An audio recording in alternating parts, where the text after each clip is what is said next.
So, you're thinking of upgrading to Exchange Server 2019? Well, apart from the obvious question, why not Office 365, the next question is, where are you going to start? And are you concerned about installing on Server Core? Well, in this video, we're going to talk you through a few things you need to know before you move to Server Core and Exchange Server 2019. So first of all, consider your starting point. If you're running Exchange Server 2010 today, which many people are, then you can't go straight to Exchange Server 2019. You might need to migrate to Exchange Server 2016 first, or perhaps Exchange Server 2016 will be the Exchange version for you.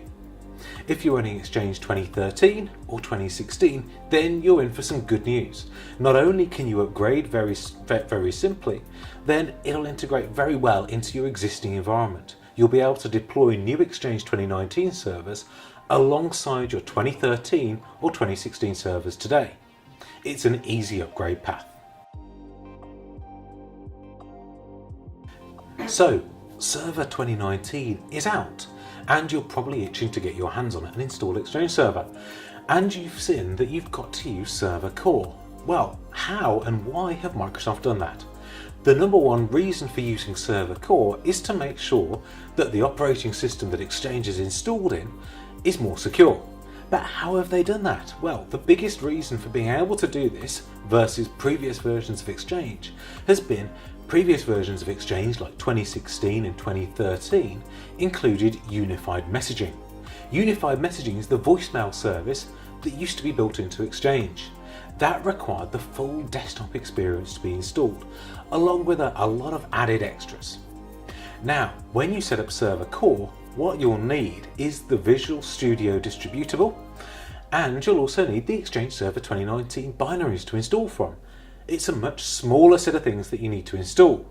So don't fear the command line. You won't be trying to scroll through lots of complicated PowerShell commands. You'll need to set the IP address of the server, join it to the domain, and then use the setup commands to install Exchange. And it's all relatively straightforward. So you're ready to install Exchange Server. The good news is you'll still use the same setup.exe command that you've used in previous versions. This will be the way you install Exchange from now on. So you'll use the mode command to pick that you're installing the server itself. You'll choose the roles. That might be either the mailbox role, which most of you will choose, or the edge role.